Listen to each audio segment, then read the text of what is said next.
네, 반갑습니다. 아까 먼저 앞에서 목사님 말씀하신 것처럼 이런 자리가 역사적인 날이고 이런 역사적인 순간에 제가 참여할 수 있는 게 얼마나 영광된지 모르겠습니다. 네, 저는 5자녀의 아빠입니다. 저 사진을 보시면 아시겠지만 갓난 아기를 품은 날이 저희가 입양했던 날이고 그날 첫 번째 만남을 가졌습니다. 안타깝게도 저희는 넷째가 먼저 천국감으로 인해 가지고 5째, 6째를 입양할 수 있게 되었는데요.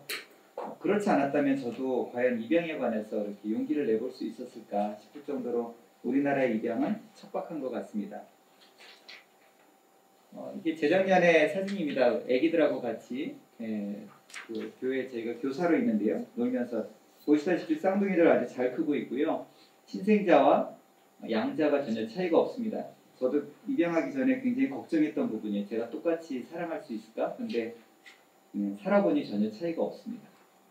이 사진은 작년 추석 때 저희 찍었던 사진인데요. 가운데 저희 어머니가 안고 있는 아기가 있는데 그 아기는 위탁 아기입니다. 그래서 제 동생네도 자녀가 넷이 있는데 넷 중에 넷을 낳고 키우고 있고요. 5째를 위탁하고 있습니다. 저 아기가 2년 만에 작년 12월 둘째 주에 미국으로 입양 갔습니다.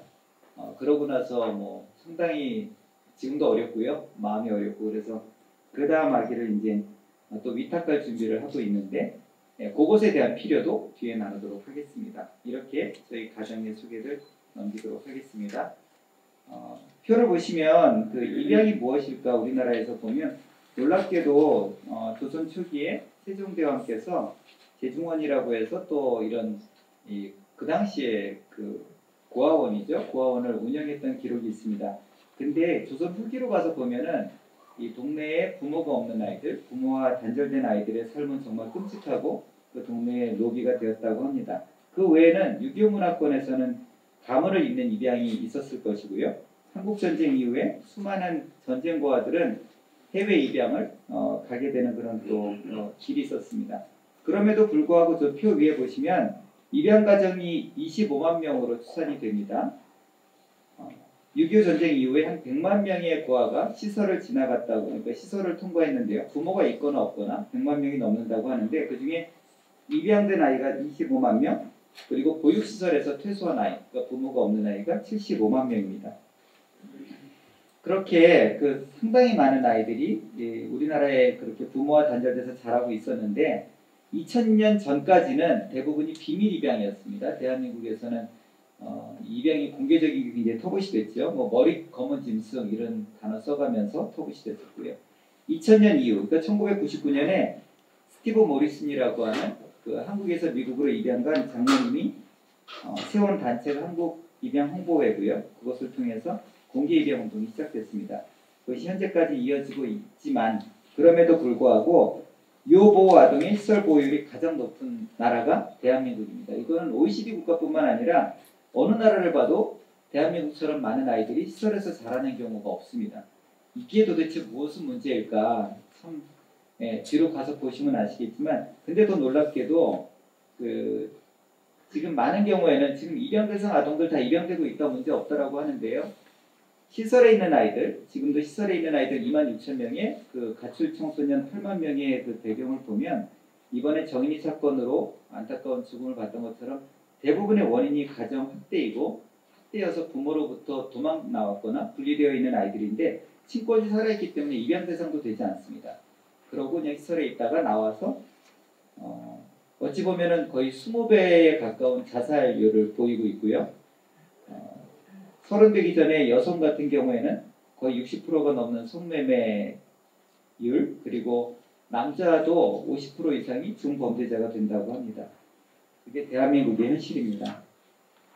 국내 입양 현황 보면은 입양의 개념이 있습니다. 일반 양자, 친양자, 기관 입양, 국제 입양 4가지로 나눠지는데요. 일반 양자하고 친양자의 개념은 거의 같다고 보면 되는데 이 아기가, 그러니까 제가 재혼을 했을 적에 제가 재혼하고 나서 제가 새롭게 재혼한 여자의 아기가 어떻게 될 거냐, 그 아기의 입장에서 그 아기가 저의 유산을 따를 것이냐 아니면은 친생 부의 유산을 따를 것이냐, 그런 개념으로 일반 양자, 친양자가 있고 기관 입양은 입양특례법이 아예 있습니다. 그리고 국제 입양, 저희가 언론에서 많이 보고 있는 국제 입양이 기관 입양과 같이 속해 있어서 진행됩니다.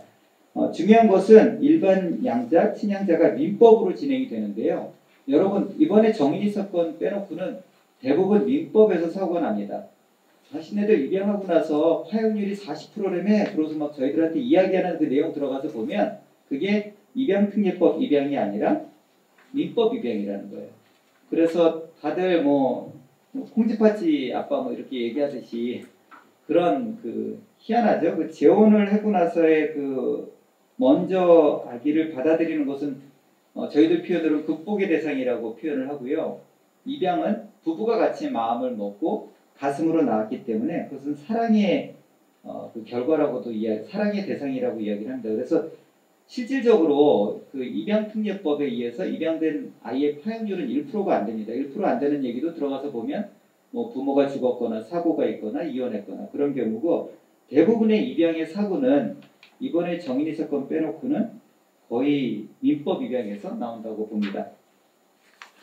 국내 입양 현황은 이게 역사적으로 좀 긴데요. 짧게 말씀드리면 1976년에 국내 입양 부양책이 생기면서 이게 너무 전쟁 고아를 해외에다가 보냈는데 우리나라도 좀 키워봐야 되겠다. 우선은 열심히 그런 법을 만들었고요. 1995년에 입양촉진법. 그래서 이것도 여전히 입양을 우리가 많이 해야 되겠다라는 식으로 법이 흐릅니다.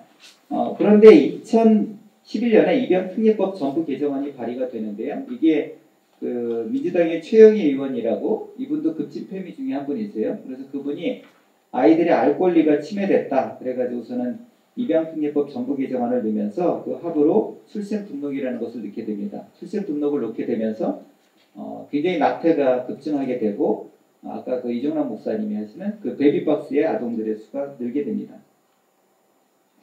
국내 입양 현황 조금 말씀드릴게요. 국내 입양에서 미혼모의 아동은 83%, 국외 입양, 해외 입양 간 아이들의 그 아기가 어디서 나오냐라고 보면 99%가 미혼모 아동입니다. 보시다시피 미혼모 아동이 대부분이죠. 유기아동 47명. 유기아동은 실은 이거보다 더 늘어야 되는데 지금 베비박스 아동이 입양되지 않기 때문에 이 문제를 가지고 전국 입양 가족인들에서 열심히 입법 활동해서 아마도 다음 달서부터는 입양 대상이 될 것 같습니다.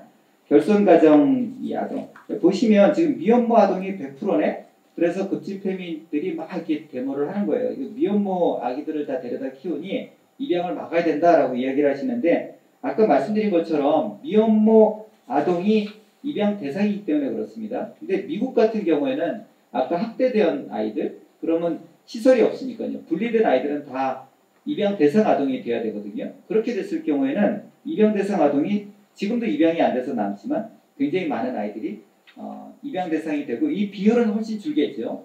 지금 80% 90% 이러니까는 우리나라의 아동 입양 대상 입양은 다 미혼모에서 되는구나. 현재는 맞지만 그 이유는 입양 대상이 아니기 때문에 그렇습니다. 이 다음 표 보면 연도별 입양 현황을 보면요. 2008년 이전에는 국내가 30%, 국외가 70%였습니다. 근데 2018년 최근 자료를 보면 국내 입양이 55%, 국외 입양이 45%입니다. 많이 바뀌었죠. 이거는 좀 법에도 없는 근거로 저희는 좀 당황스럽습니다. 법에도 없는 근거로 그 입양 쿼터제라는 것을 만들어 가지고 지금 해외 입양을 진행하는 입양 기관이 국내 입양 아동 숫자보다 국외 입양을 더 많이 보내면 페널티를 주게 되어 있다고 합니다. 그래서 국외 입양을 줄이고 있는데요. 국외 입양 줄이면 어떻게 되냐? 그 아이들이 가정에서 못 자라고 다시 시설로 가는 거죠. 그냥 국외 입양이 부끄럽다고 이야기를 하세요. 많은 언론들이 그렇게 이야기를 하십니다. 근데 정말 부끄러운 거는 국외 입양을 부끄러워할 게 아니라 엄청나게 많은 아이들이 시설에서 자라거나 거리에서 배회하는 것을 저희들이 부끄러워해야 되는데 엉뚱한 거 가지고 저희들이 보기에는 부끄러워한다는 거예요. 이 다음은 성별로 보겠습니다. 국내 입양이 여자아이를 입양하는 게 70%입니다. 그리고 국외 입양은 남자아이를 입양하는 비율이 73%입니다. 왜 그럴까요? 이전에는 분명히 한 1990년 이전에는 남자아이의 입양 비율이 압도적으로 높았는데요. 요즘에는 여자아이를 선호하면서 이렇게 바뀌었다고 하고 또 이것을 가지고 급진 패미들이 막 공격을 합니다. 여자들만 입양하는 아주 이기적인 집단이다. 성별을 고른다. 막 이러고서는 저희들을 입양 가족들을 공격을 하는데요. 그럼에도 불구하고 이 아이들은 가정에서 자라고 있잖아요. 그럼에도 불구하고 이 아이들은 부모 아래서 사랑을 받고 자라고 있죠. 그러니까 그것을 비판할 게 아니죠. 저는 그렇게 생각을 합니다. 그리고 그렇게 남은 아이들, 국내에서 입양되지 않은 남은 아이들을 다 해외 입양인들이 받아주고 있습니다. 해외 입양 가족들이 받아주고 있습니다. 그리고 그 연령에 보면은 제가 그 아까 콩쥐팥쥐 부모 이야기를 하고 그랬었는데요. 입양의 가장 중요한 포인트는 이 아기가 6개월 이전에 입양되냐 안 되냐입니다. 6개월 이전에 입양이 되면 부모하고의 애착관계 형성이 바르게 돼서 큰 갈등이 없이 자라게 되는데요. 1살 넘어가고 2살 넘어가면 이 아이가 어렸을 때 받아야 될 사랑을 그 애착관계 형성을 못 받기 때문에 굉장히 그것을 가지고 어려워하고 부모하고도 굉장히 어려움을 겪게 됩니다. 그래서 저희는 6개월 미만에 해야 된다라고 하는데 입양특례법 생기고 나서는 국외 입양 같은 경우에는 지금 거의 1세, 그러니까 나이가 들어가는 게 거의 100% 가까이 되고요. 국내 입양 같은 경우도 굉장히 늦어지고 있습니다. 그래서 입양특례법 자체가 정말 당신네들이 이야기하는 것처럼 아이 위주로 됐다면 이건 좀 말이 안 되는 거죠. 아이 위주로 어떻게든지 입양을 먼저 입양을 보내고 나서 이 관리가 돼야 될 텐데 엉뚱하게 그분들은 여성의 입장에서만 아니면 급진 패미의 입장에서만 모든 법안을 만들고 있는 게 현실입니다. 넘어가서 국내 입양의 현황을 보면요. 이거는 정말 슬퍼요. 아무리 봐도. 국내 입양 같은 경우에는 93%가 건강한 아이를 입양을 합니다. 그리고 남은 아이들이 다 해외 입양으로 가요. 그리고 장애 아들도 국내에서는 1년에 한두 건 있을까 말까인데 미국에서는 장애 아들을 기다리고 계신 부모님도 계세요. 미국의 호프 올펀스라고 하는 단체 대표 그 목사님하고 여러 번 교제를 하는데 이분도 3명의 장애 아들을 한국에서 입양을 했습니다. 근데 이분이 저를 붙들고 막 울면서 이야기하는 거예요. 한국에 그 아이들 두면 한국 사회에서는 자기 자리도 못 잡을 뿐더러 그 고통을 평생 안고 가야 되는데 왜 이 아이들을 미국에 빨리 안 보내주냐. 미국에 빨리 보내서 애착관계 형성되고 우리가 잘 키울 수 있을 텐데 도대체 한국 뭐 하는 거냐 그러면서 만날 때마다 그렇게 좀 그렇게 이야기하시는 분이 있습니다. 표 보시다시피 국내에 건강한 아이들을 다 입양 보내고요. 남는 아이들을 해외 입양을 현재 보내고 있고 그럼에도 불구하고 여전히 시설에 많은 아이들이 넘어가고 있습니다. 국내 입양 현황에서 마지막으로 공개 입양 비율 이거는 지금 입양특례법 생기면서 출생 등록이 되기 때문에 입양특례법 내에서는 100% 다 공개 입양이 됩니다. 이 숫자보다는요. 그 밑에 보면 친자녀가 있는 가정에서 입양하는 비율이 40% 정도 됩니다. 그리고 친자녀가 없는 가정에서 입양 비율이 한 60% 정도 되고 월평균 소득이 지금 120%라고 하는데 그러니까 입양 가구의 월 평균 소득이 686만 원이라고 합니다. 높죠. 왜냐하면 현재 입양특례법이 생기면서 만들어내는 기준이 판사님들이 어떻게 아시겠어요? 판사님들이 전담 판사도 아니고 여러 가지 이혼하는 판사 매번 하시다가 이쪽 거를 어쩌다가 보실 테니 그분들의 뭐 폄하하는 거는 아니지만 그분들이 보실 수 있는 거는 자료상으로 돈 얼마 벌어 집 있어 이거거든요. 근데 입양특례법 생기기 전에는 상당히 많은 교회 목사님들께서 입양을 하셨고 그 아이들 지금 너무나도 건강하게 잘 자라고 있고 저는 그 아이들을 보면서 입양을 다짐하게 됐습니다. 그러니 지금 돈을 가지고서는 입양 대상이 안 돼라고 막는 게 중요한 게 아니라 돈이 부족하다면 오히려 국가가 지원해야죠. 시설에서 한 달에 250만 원 가까이 되는 돈을 지원을 하고 있는데 입양 가족들한테 그런 돈을 달라는 게 아니라 부족하신 분들이라면 오히려 그쪽에다가 후원하는 게 맞다. 그래서 그런 입양특례법 저희 쪽에서도 개정안을 올해 5월을 목표로 열심히 하고 있습니다. 베이비박스 아동 말씀드린 대로 입양특례법 생기면서 2011년에 35명, 2012년에 79명, 2013년에 252명으로 쭉 늘게 되죠.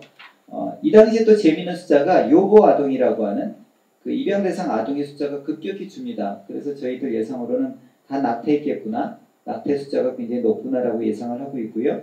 200명이 넘는 아이들이 이렇게 쭉 시설에 들어가고 이 아이들은 친권이 포기되었기 때문에 당연히 입양 대상이 돼야 되는데 현재까지 입양 대상이 되지 못하고 있었습니다.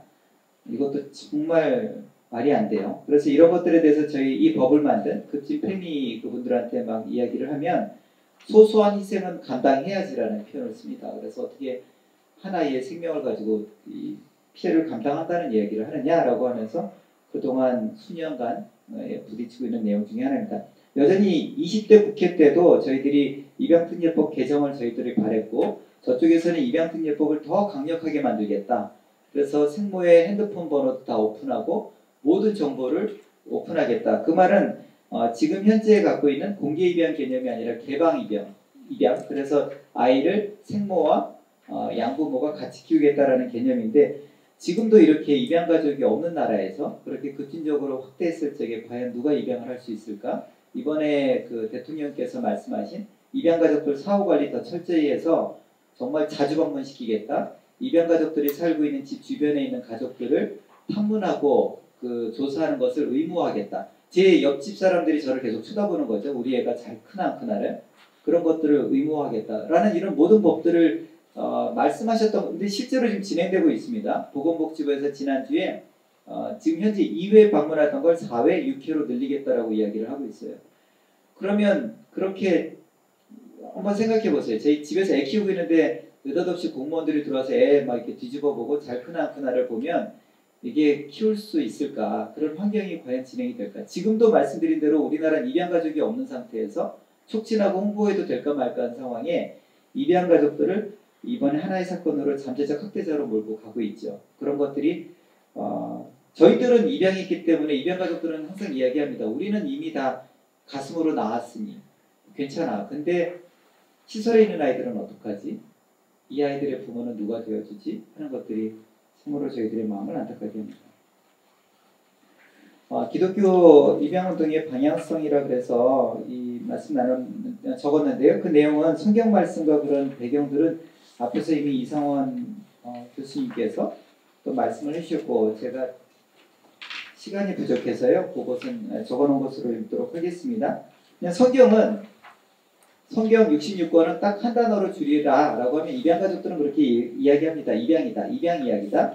하나님이 우리를 입양한 스토리가 성경 이야기입니다. 라고 표현을 합니다. 예수 그리스도의 보혈, 십자가의 보혈을 통해서 우리를 하나님의 양자 삼아주신 그것이 성경의 이야기이기 때문에 나눠줄 수가 없겠죠. 그 입양운동은 사례 중심으로 보면 저는 오늘의 교회를 섬기고 있고 오늘의 교회 제이홈이라고 해서 그쪽에 팀장을 맡고 있는데요. 입양 아동들의 정체성을 만들어주기 위해서 입양 아동들의 친구를 만들어주기 위해서 또 입양 부모를 응원하고 그 입양이 선교되게 해달라고 그래서 제이홈이라고 하는 이런 교회 내 자조 모임 단체가 있다 보니까는 지난 5년 동안 24가정까지 늘었는데요. 많은 분들이 궁금해할 적에 와서 보게 되고 듣게 되고 또 아이들이 어떻게 자라는지를 알게 되면서 입양이 교회 내에서 자연스럽게 확대되는 것 같습니다. 그리고 한국 입양 선교회라는 단체를 작년 말에 저희들이 모았는데요. 이것도 동일한 목적으로 많은 교회의 입양 운동을 일으키기 위해서 카이캄 소속으로 저희들이 한국 입양 선교회라는 단체를 목사님과 같이 설립해서 지금 활동하고 있습니다. 기독교 신앙과 입양 운동 동일한 말씀입니다. 그래서 정말 한국 교회에 목사님들께서 먼저 입양하기를 간절히 바랍니다. 이전처럼. 근데 입양하고 싶은데요. 지금 입양특례법 내에서는 재산이 연봉 5천만 원 이상 있어야 되고 집도 뭐 전세도 괜찮지만 있어야 되고 물론 규정이 2012년 13년보다 현재는 많이 완화되고 있다고 합니다. 그럼에도 불구하고 입양이 모든 사람들한테 쉽게 허용되어 있지는 않습니다. 그래서 저희들이 정말 법을 빨리 개정해야 되고요. 입양이 촉진되도록 그리고 그것을 위해서는 얼마나 시설에서 퇴소한 아이들 18세에 사회에 나와서 그 아이들이 외롭게 살고 자립하기 어렵고 또 시설 퇴소한 아이들이 가정을 이룰 확률이 7%라고 하거든요. 근데 또 7%의 가정을 이룬 중에 잘 살 확률도 별로 또 그 중에 또 낮다고 합니다. 그러니 그 아이들의 아픔을 보고 이 아이들이 어려서부터 가정 내에서 사랑받으며 그 가정을 경험하고 준비할 수 있도록 하는 것을 정말 저희들이 준비해야 된다고 생각을 합니다. 그렇기 때문에 교회 안에서 적극적인 입양 운동을 해야 되고요. 또 또 입양에 대한 잘못된 선입견도 어떻게 해서든지 좀 바꾸고 버려야 되는 것이 저희들의 입장이라고 생각을 합니다. 마지막으로 남성의 역할을 그냥 이 파트별로 나눠서 적어봤습니다. 개인의 영역 앞에서 또 이상원 교수님 말씀하신 것처럼 남자로서 경제를 책임져야 되겠지요. 그리고 제사장의 직분을 감당해야 된다고 생각을 합니다. 저희 집에서 제가 참 못하는 게 제사장 직분인 것 같아요. 유대인들의 그 가정에 제가 방문했을 적에 아침에 할아버지와 아빠와 손자가 같이 새벽 기도하는 것을 봤던 게 저한테 굉장히 인상이 남는데요. 그렇게 모든 아빠들이 자녀들의 신앙에 기둥이 되기를 바라고, 또 입양하려고 하면 지금 현재 상태에서는 양가 부모님들의 반대가 굉장히 심합니다. 저도 1년 반이나 걸렸는데요. 이 양가 부모의 허락을 받는 것도 어찌 보면 남편의 몫이 아닌가 싶습니다. 사회 영역은요, 아까 말씀드린 대로 참으로 많은 목사님들께서 입양해 주시기를 바라는데 지금 현재 상태에서는 많이 어렵습니다. 그래서 입법 활동을 남성 되신 분들이 열심히 해주시기를 바라고, 또 언론에도 적극적으로 참여해서 이 흐름을, 지금 급진패미들의 이야기하는 흐름을 어떻게든지 좀 바꾸기를 바라는 것이 제 소망입니다. 마지막으로 교회 영역인데요. 아까 말씀드렸던 것처럼 교회 내에서의 자조모임 너무나도 중요합니다. 그래서 입양 부모님들을 칭찬해 주시기를 바라고, 입양 부모님들 만났을 적에 대단하다 그러면 저희 되게 민망해요. 내 아기 키우는데 왜 대단하다고 하실까? 그냥 축하해 주시면 모르는데 라고 저희들이 항상 표현을 하는데, 그럼에도 불구하고 그들이 주목받게 해주시는 게 교회의 역할이라고 생각을 합니다. 왜냐하면 주목받아야 다른 사람들이 궁금할 것이고, 궁금해야지 보고 알 거 아니에요. 아까 말씀드린 대로 저희는 5자녀를 다 홈스쿨 하면서 이 홈스쿨 내에서 입양하신 선배 목사님들을 보고 그 입양하는 것에 용기가 나게 되었는데, 그런 식으로 많은 분들이 입양한 가족들을 보고 그것에 관한 궁금증도 해소하고 또 용기도 낼 수 있는 그런 플랫폼이 교회 내에서 형성되기를 바랍니다. 그리고 교회는 지역 보육원과 결연 맺고 또 아동과 결연 맺어야 된다고 생각을 합니다. 대한민국 교회가 뭐 5만에서 8만 액티브한 것까지의 그 숫자가 제가 정확한지 모르겠지만, 말씀드린 대로 시설에 있는 아이들 2만 6천 명에 지금 장단기 가출 청소년 8만 명, 그런 10만 명 정도거든요. 교회가 한두 명의 아이들을 결연해주고 그 아이들의 후견인이 되어준다면 이 아이들의 삶은 엄청나게 변할 거라고 생각을 합니다. 왜냐하면 그 아이들은 현재 입양특례법, 현재 법 내에서는 입양 대상이 아니기 때문이에요. 그래서 위탁할 수밖에 없는데 저희 나라에는 위탁가정이 거의 전무합니다. 현재 우리나라의 자료에 잡히는 모든 위탁가정은 친족 위탁이에요. 그러니까 뭐 할머니, 조선 위탁, 그래서 할머니, 할아버지가 위탁하거나 주변에 사촌이 위탁하는 거지 실질적으로 위탁하는 가정은 거의 없습니다. 월 50만 원 정도 받고 아이들을 이렇게 양육하고 하는 것에 대한 풀타임 사역이 쉽지는 않겠죠. 그리고 아이들이 사춘기 들어가서 막 이렇게 반항할지 정말 쉽지 않겠죠. 그렇기 때문에 미국에 있는 세들백 교회가 10가정이 한 아이를 위탁하는 그런 프로그램을 만들어서 열심히 캘리포니아에서 활동하고 있는 것을, 다른 교회에 전도하고 있는 것을 보면서 많은 도전을 받았습니다. 그래서 정말 대한민국 교회에서 고아와 과부와 나그네를 돌보라고 하는 그 첫 번째 명령에 그 고아에 저희들이 조금만 신경 쓴다면 우리나라의 시설에 있는 고아들은, 그리고 그 부모와 분리된 아이들은 분명히 사회에 나와서도 건강한 사회 일원이 될 것이고, 그때 받았던 사랑으로 이 사회에 나와서 하나님의 나라를 세워갈 줄로 믿습니다. 마지막으로 시설 퇴소인 말씀드린 것처럼 굉장히 어렵습니다. 이분들의 후견인이 필요합니다. 이분들의 법적 후견인이 아니어도 이 친구들이 자살하기 직전에 전화번호라도 하나 있기를 바라고, 그것이 교회가 되고 크리스천이 되기를 바랍니다. 그렇다면 그런 것들을 엄마보다 또 이 아빠들이 감당한다면 하나님께서 말씀하신 그 명령에, 그리고 또 낙태를 막 결심하려고 하는 이 불안한 여성이 낙태를 결심하지 않고 내가 이 아이를 못 키울지라도 이 생명을 지켜야 되겠다라고 하는 큰 흐름이 대한민국에 있지 않을까 싶습니다. 부족한 나눔 여기까지 마치겠습니다. 감사합니다.